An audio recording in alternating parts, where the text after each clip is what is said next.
Olá, boa noite a todos. A nossa equipe é a equipe 7 e ela é composta pelo Daniel, pelo Gabriel, pelo Luiz e por mim, Vanessa. Nós iremos apresentar sobre o capítulo 11, sobre liderança, e sobre o capítulo 12, sobre as questões contemporâneas da liderança. Então, para iniciar, o que é a liderança? Bom, a liderança é a capacidade ou habilidade de influenciar um grupo para alcançar metas e atingir os objetivos, influenciando as ações, decisões e comportamentos de uma forma positiva, inspirando um grupo para que tenha bons resultados e bons desempenhos. Essa capacidade ela pode nascer com a pessoa ou pode ser adquirida ao longo dos anos e ao longo dos conhecimentos. Hoje em dia, os conceitos de liderança são mais utilizados, onde uma organização necessita de uma liderança forte e de uma administração forte para ter uma máxima eficácia. E para isso, nós temos os líderes e os executivos, onde os líderes desafiam as equipes, criam as visões de futuro, além de inspirar a equipe para que estas queiram realizar uma visão de futuro dentro da empresa. Já os executivos, eles elaboram aqueles planos detalhados e criam estruturas organizacionais eficientes e gerenciam as operações do dia a dia. Falando agora um pouco sobre a diferença da administração e da liderança, nós temos que a administração é um enfrentamento da complexidade, onde ela traz ordem e consistência por meio de planos formais, estruturas organizacionais rígidas, além de uma maior monitoração e comparação dos resultados. De outra maneira, a administração é uma implementação da visão que é oferecida pelos líderes. Enquanto que a liderança ela é um enfrentamento da mudança, onde os líderes eles irão direcionar as equipes através de uma visão de futuro, como já foi dito anteriormente, para que em seguida eles possam engajar e inspirar a todos da equipe. Boa noite, sou o Daniel e irei falar sobre a teoria dos traços. A teoria dos traços enxerga a liderança como resultado de combinação de diferentes tipos de personalidade presentes em um indivíduo. Sendo assim, identificando certos traços e atitudes, há mais facilidade de encontrar um líder em potencial. Conforme a teoria, líderes devem possuir essas qualidades para que tenham êxito em suas atividades. Essas qualidades podem ser facilidade de socializar-se, autoconfiança, articulação, valores, etc. De forma resumida, a teoria dos traços indica que nenhuma pessoa é capaz de se tornar o líder. A mesma ela já nascerá com tais qualidades que remetem à liderança, como determinação, autoconfiança, certos valores, facilidade de socializar-se, e assim, possuindo esses aspectos, esses traços, ela será mais propensa a ter um cargo de liderança dentro de uma empresa e de uma organização. Com isso, como muitas empresas faziam, conhecendo esses traços esses que estão presentes em personalidades e líderes conhecidos, políticos ou donos de empresa, eles buscariam pessoas no mercado que tivessem essas mesmas características. Ou seja, em uma entrevista de emprego, reuniriam certas pessoas e assim avaliariam quem se encaixa mais com o perfil que a empresa está precisando. A teoria dos traços possui alguns problemas. Conforme demonstrado em estudos, essas características são de difícil medição. Não é possível avaliar facilmente indivíduos com base nesses traços. Como, por exemplo, como avaliar um aspecto como controle emocional. Novas teorias explicam que certas características podem favorecer em uma situação de liderança, mas também podem não servir para outra. Sendo assim, o fato de um indivíduo apresentar determinados traços não significa que será bem-sucedido em liderar seu grupo para o alcance dos objetivos comuns da empresa. Assim como uma pessoa que não possui traços que estão presentes na teoria, não quer dizer que ela não terá chance de ter um cargo de liderança ou que ela não será bem-sucedido em tais cargos. Vamos agora falar sobre as teorias comportamentais. Elas foram desenvolvidas progressivamente através de diferentes estudos, sendo 4 os principais responsáveis: os estudos da Universidade Estadual de Ohio, os estudos da Universidade de Michigan, os estudos de Blake e Moulton sobre o grid gerencial e os estudos escandinavos. Vamos falar agora sobre cada um deles. As teorias comportamentais mais abrangentes e mais reproduzidas resultaram de uma pesquisa iniciada no final dos anos 40 na Universidade Estadual de Ohio. Os pesquisadores buscaram identificar dimensões independentes do comportamento do líder, começando com mais de 1000 dimensões até chegar a duas categorias principais. A primeira é a estrutura de iniciação e se refere à extensão em que um líder é capaz de definir e estruturar o seu próprio papel e o dos funcionários na busca do alcance dos objetivos. Isso inclui o comportamento que tenta organizar o trabalho, as relações de trabalho e as metas. A segunda é a consideração, que é descrita como a extensão em que uma pessoa é capaz de manter relacionamentos de trabalho caracterizados por confiança mútua, respeito às ideias dos funcionários e cuidado com os sentimentos deles. Esse líder demonstra preocupação pelo bem-estar, conforto, status e satisfação de seus liderados. Um alto grau de estrutura inicial e de consideração costuma obter um alto índice de desempenho e satisfação dos funcionários, mas existem exceções em virtude de fatores situacionais que precisam ser integrados à teoria. O grupo de Michigan também tinha como objetivo identificar as características comportamentais dos líderes que pudessem estar relacionadas com o desempenho eficaz, chegando a duas dimensões que foram chamadas de orientação para o funcionário e orientação para a produção. Os líderes vistos como orientados para os funcionários foram descritos como enfatizadores das relações interpessoais, demonstravam interesse pessoal nas necessidades de seus funcionários e aceitavam as diferenças entre os membros do grupo. Os líderes orientados para a produção já tendiam a enfatizar os aspectos técnicos e práticos do trabalho. Sua principal preocupação estava na execução das tarefas do grupo e seus membros eram apenas um meio para se atingir um fim. As conclusões que os pesquisadores chegaram foram extremamente favoráveis ao comportamento dos líderes orientados para os funcionários, pois esse tipo de liderança estava associada a uma maior produtividade do grupo e a maior satisfação com o trabalho. Já os líderes orientados para a produção estavam associados a índices mais baixos de produtividade e de satisfação. Blake e Moulton utilizaram os estudos de Ohio e Michigan para criar no seu grid gerencial, que se tratava de uma representação gráfica dos estilos de liderança, com 9 posições possíveis ao longo de cada eixo, criando assim 81 posições diferentes nas quais se pode colocar o estilo de liderança. O grid não mostra os resultados produzidos, mas sim os fatores dominantes na forma de pensar do líder em relação à obtenção de resultados.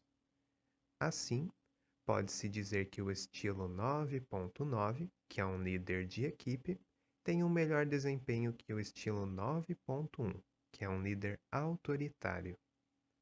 Porém, o grid não oferece qualquer nova informação ou evidência tangível para esclarecer a liderança, apenas um meio de organizar e classificar os seus estilos. Os estudos escandinavos foram realizados na Finlândia e na Suécia para captar um novo estilo de liderança baseado no dinamismo da geração atual. Sua premissa básica é que, em um mundo de mudanças, os líderes eficazes devem exibir um comportamento orientado para o desenvolvimento. Esses seriam líderes que valorizam a experimentação, buscam novas ideias, inovações, geram e implementam mudanças.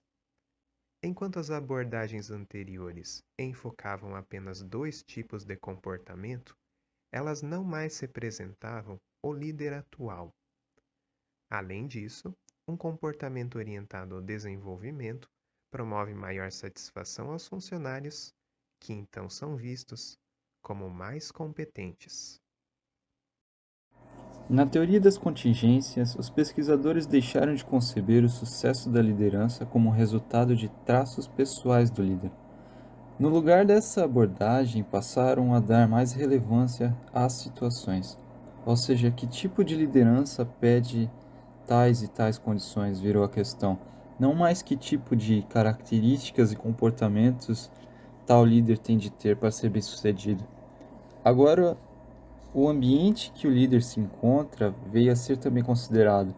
Com isso em mente, havia outra tarefa a ser resolvida, que era determinar a situação e qual tipo de liderança era mais adequada àquela situação. Para isso, alguns modelos foram desenvolvidos e alguns ficaram mais reconhecidos que outros. Um desses modelos é o modelo de Fiedler. Desenvolvido por Fred Fiedler, o modelo propõe que o desempenho do grupo depende do estilo do líder em concordância com o grau de controle que a situação o proporciona, né? Então, primeiramente, o modelo busca determinar o estilo de liderança. Para determinar o estilo de liderança é aplicado um questionário com 16 adjetivos contrastantes: confiável, inconfiável, agradável, desagradável, em relação ao colega que menos gostou de trabalhar. Quanto mais negativa a avaliação, mais voltado aquela pessoa está às tarefas, seria um líder voltado às tarefas. E quanto mais favorável a avaliação, mais voltado ao relacionamento estaria aquele líder. Depois de definir o estilo de liderança, é definida a situação, que está baseada em 3 fatores básicos: relação entre líder e liderados, estrutura da tarefa e poder da posição. A relação entre líderes e liderados diz respeito à confiança que os membros da equipe têm em seu líder. A estrutura da tarefa trata do quão estruturados estão os procedimentos. Já o poder da posição se refere à capacidade de deliberação daquele líder, se ele pode punir, recompensar, etc. Com o estilo de liderança e os 3 fatores básicos definidos, Fiedler conclui que, como se pode ver no gráfico, líderes voltados às tarefas possuem bom desempenho em situações extremas, enquanto líderes voltados ao relacionamento desempenham bem em situações moderadas. Outro modelo de liderança que ganhou destaque é o de Hersey e Blanchard, chamado de teoria da liderança situacional. Esse modelo dá ênfase aos liderados e ao conceito de prontidão. O destaque dado aos liderados se dá pelo fato de que deles depende a eficácia da equipe. E o conceito de prontidão se refere à habilidade e disposição com que os liderados executam a tarefa que lhes passaram. O modelo situacional, portanto, postula que a postura do líder é contingente à capacidade e motivação dos liderados. Se um membro da equipe for incapaz e estiver desmotivado, este membro precisará de maior auxílio e motivação de seu líder. Dessa forma é estabelecido o comportamento requerido do líder, de acordo com a necessidade de apoio e a necessidade de direção. Por último, vou abordar a teoria da meta e do caminho, elaborada por Robert House. Esse modelo defende que a função do líder é ajudar os colaboradores a atingir suas metas, seja ao fornecer apoio ou orientação aos colaboradores. Segundo House, há 4 tipos principais de comportamento de liderança. O líder diretivo, que organiza as tarefas a serem feitas e dá instruções de como devem ser feitas. O líder apoiador, que é amigável e demonstra empatia aos colaboradores. o líder participativo, que realiza consultas de opinião e incorpora sugestões, e o líder orientado para a conquista, o qual estabelece metas desafiadoras e espera da equipe o melhor desempenho. A relação entre os resultados obtidos e o comportamento do líder são influenciados por duas variáveis contingenciais, são elas: as ambientais, que estão fora do controle do funcionário, estrutura das tarefas, burocracia interna, etc. E as características pessoais, daí vai experiência do colaborador, capacidade, controle emocional. Por fim, esse modelo possui grande corroboração quando posto em prática, visto que a satisfação do funcionário é positivamente influenciada quando o líder supre o que lhe falta, sem se tornar maçante por sua redundância, nem vago por falta de orientação. Confiança. A confiança é uma expectativa positiva de que outra pessoa não irá agir de maneira oportunista. Também pode ser definida como um estado em que um ser se sente com coragem para encarar os desafios. A confiança ela pode ser dividida em 5 dimensões, sendo elas a integridade, que refere-se à honestidade e à confiabilidade, a competência, que engloba as habilidades, conhecimentos técnicos e interpessoais do indivíduo, a consistência, que está relacionada à segurança, à previsibilidade e à capacidade de julgamento que uma pessoa demonstra nas suas situações. A lealdade, que é a disposição, né, de proteger as pessoas. A confiança ela requer que você possa depender de alguém que não agirá de maneira oportunista. E a última dimensão, que é o mais alto nível de confiança, é a abertura. Confiança e a liderança. A confiança ela é um atributo essencial para quem está associado à liderança, para quem está no papel de líder dentro de uma empresa, dentro de uma organização. As pessoas só irão buscar os objetivos em comum se tiverem plena confiança em quem está na frente, ali buscando os objetivos, né, facilitando o trabalho das pessoas envolvidas. As pessoas elas precisam assegurar que apenas seguirão outra se esse indivíduo for digno de confiança. Tipos de confiança. Existem 3 tipos de confiança. A primeira é a confiança baseada na intimidação, ou seja, são as relações com maior fragilidade. É uma confiança que baseia-se no medo de represálias. As pessoas fazem o que dizem por medo das consequências de não fazê-las. Ou seja, você tem um chefe, mas você conhece pouco ele. Mas você vai ter que confiar nele para seguir os serviços, né? Para seguir os objetivos ali, porque você não sabe o que pode acontecer se não fazê-las. Né? Existe a confiança baseada no conhecimento, baseia-se na quantidade de informações que a gente possui de outra pessoa. Esse conhecimento desenvolve-se no decorrer do tempo, construindo confiabilidade e a previsibilidade. Quanto mais se conhece uma pessoa, mais fácil será prever as suas atitudes. Provavelmente alguém tem algum colega de trabalho que trabalha já há algum tempo, você sabe do potencial daquela pessoa e você sabe que pode confiar nela para determinados serviços. Existe a confiança baseada na identificação. Aqui a gente está falando do nível mais alto de confiança, né? Que é quando existe uma conexão até emocional entre as partes envolvidas. A confiança ela existe pois ambos concordam com as suas vontades, né? Com os seus objetivos, e não há necessidade de monitoramento. Ou seja, você não precisa monitorar as atitudes daquela pessoa no trabalho, na organização, porque você sabe que ali tem uma lealdade inquestionável. Esse tipo de confiança a gente encontra com frequência em organizações, com pessoas que trabalham juntas há muito tempo e possuem experiências em comum. Falando agora sobre as abordagens inspirativas sobre liderança, serão abordadas 2 teorias contemporâneas, a da liderança carismática e da liderança transformacional. Sobre a liderança carismática, ela envolve 5 principais características. Sua influência começa articulando uma visão atraente.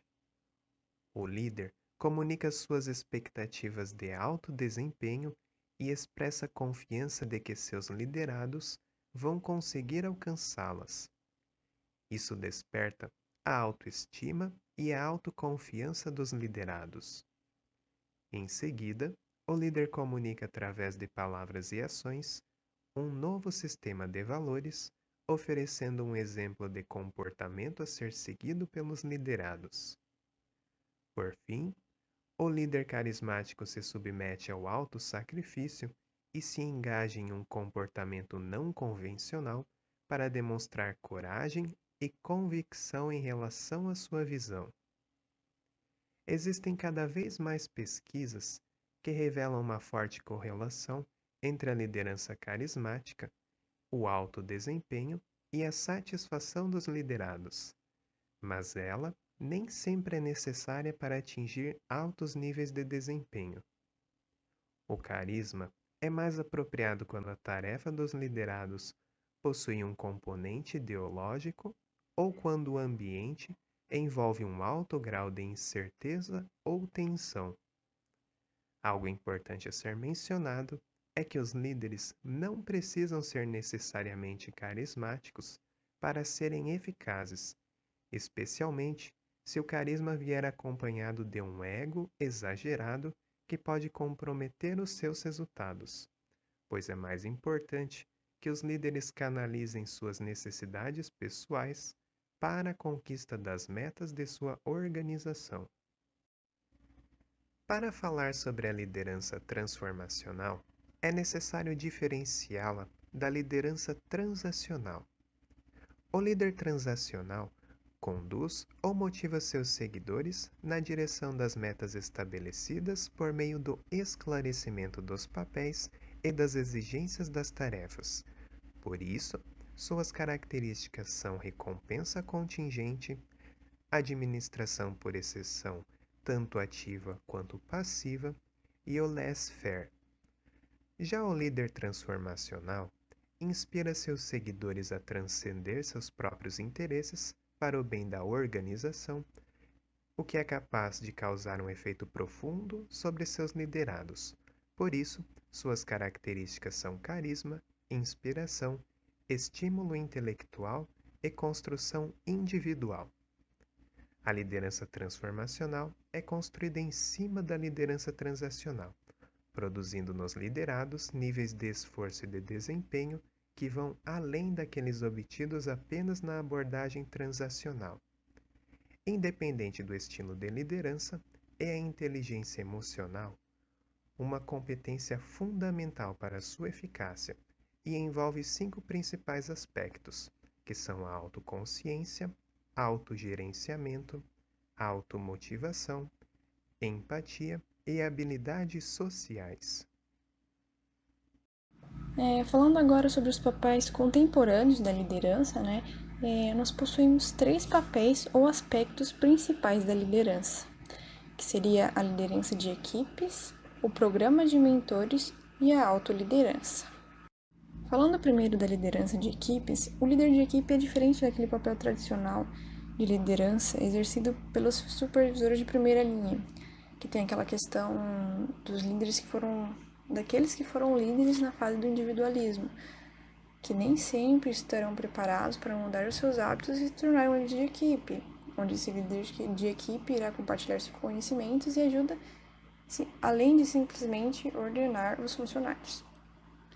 Então, na liderança de equipe, nós teremos o papel do líder orientador para a equipe, onde este irá ensinar a equipe de forma que tomem as suas próprias decisões.